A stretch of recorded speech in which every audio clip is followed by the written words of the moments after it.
Assalamualaikum warahmatullahi wabarakatuh. Perkenalkan, nama saya Lailatul Rahmi dengan NIM 2314070059 dari PGMIB BP23. Baiklah, saya di sini akan menjelaskan tentang materi tentang 3 model-model pengembangan kurikulum. Sebelum kita masuk ke 3 model pengembangan kurikulum, kita perlu mengetahui apa itu model pengembangan kurikulum.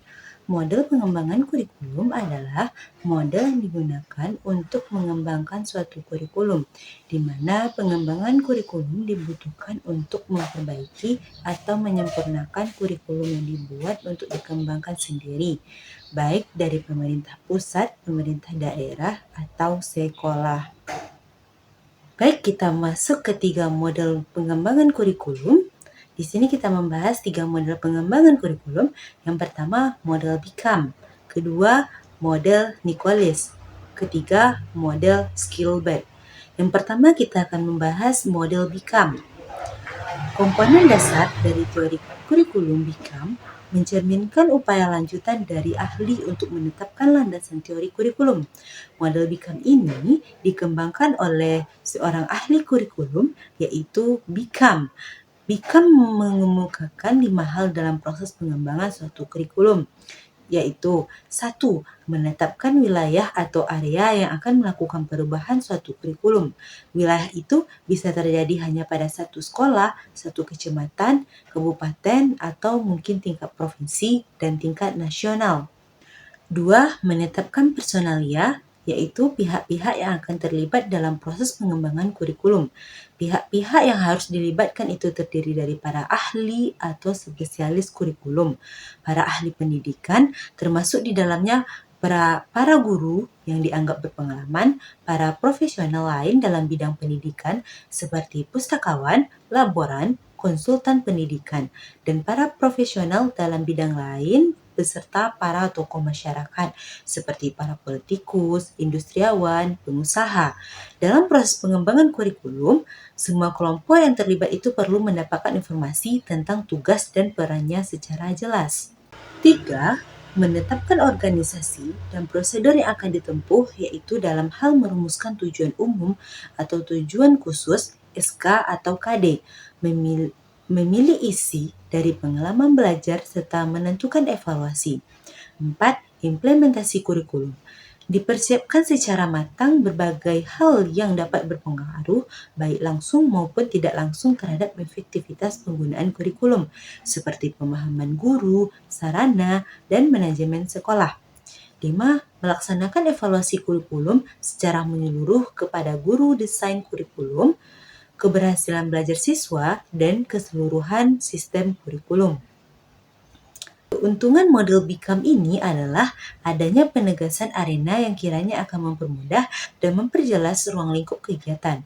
Kelemahan dari model BICAM ini adalah halnya model administratif, adalah kurang pekanya terhadap perubahan masyarakat dan kurang memperhatikan keadaan daerah yang antara satu dengan lainnya, menuntutnya ada kekhususan daerah tertentu. Yang kedua, model Nicholas. Dalam bukunya Developing Curriculum, Participal WD, tahun 1978, Audrey dan Howard Nicholas mengembangkan suatu pendekatan yang cukup tegas, mencakup elemen-elemen kurikulum dengan jelas dan ringkas. Buku tersebut sangat populer di kalangan pendidik, khususnya di Inggris, di mana pengembangan kurikulum pada tingkat sekolah sudah lama ada. Dalam model Nicholas ini, terdapat 5 langkah atau tahap yang diperlukan dalam proses pengembangan secara kontinu. 5 langkah-langkah tersebut menurut Nicholas adalah: yang pertama, analisis situasional. Kedua, seleksi tujuan. Ketiga, seleksi dan organisasi isi. Keempat, seleksi dan organisasi metode. Dan yang kelima atau yang terakhir yaitu evaluasi. Masuknya fase analisis situasi merupakan suatu yang disengaja untuk memaksa para pengembang kurikulum lebih representatif terhadap lingkungan, dan secara khusus dengan kebutuhan anak didik.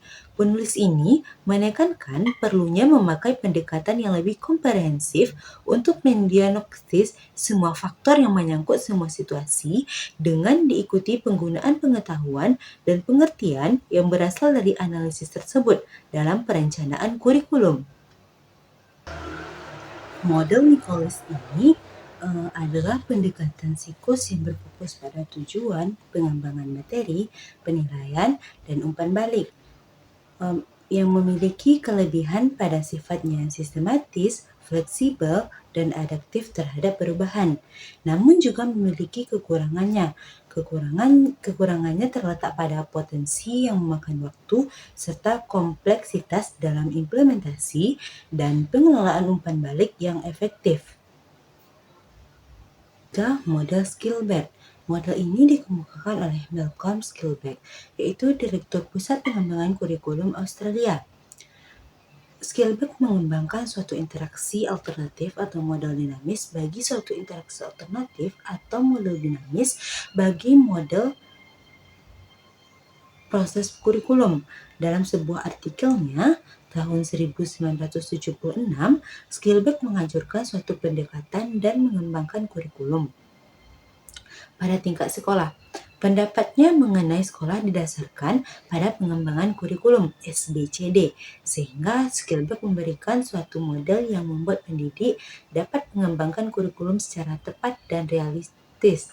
Dalam hal ini, Skillback mempertimbangkan model dynamic in nature.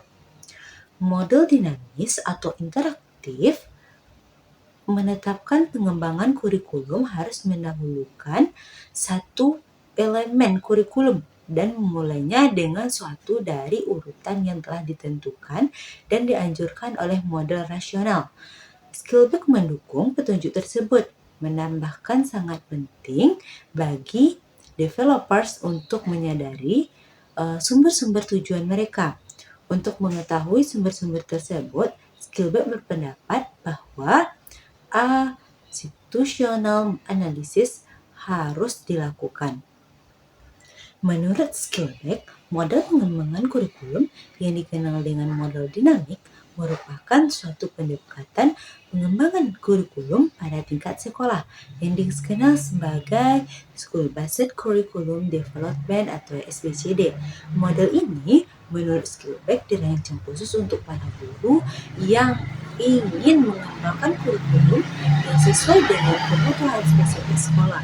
Untuk memastikan kelancaran proses pengembangan, Skillback menekankan bahwa setiap pengembangan, termasuk guru, perlu memahami 5 elemen pokok yang mencakup analisis situasi sehingga melakukan penelitian. Skillback mendorong penggunaan model pengembangan kurikulum yang ada yang dia susun sebagai alternatif dalam mengembangkan kurikulum di tingkat sekolah. Model Skillback ini memiliki kelebihan dan kekurangan. Yang pertama yaitu kelebihan dari model Skillback, yaitu fleksibilitas, pendekatan situasional, dan keterlibatan guru melalui 5 langkah sistematis atau analisis situasi, tujuan, desain, implementasi, dan evaluasi untuk kurikulum yang relevan. Namun kekurangan dari model Skillback ini yaitu kekurangannya terletak pada potensi waktu dan kompleksitas implementasi analisis situasional serta kebutuhan sumber daya untuk memantau keberlanjutan. Sekian penjelasan tentang 3 model pengembangan kurikulum yang dapat saya sampaikan. Terima kasih. Assalamualaikum warahmatullahi wabarakatuh.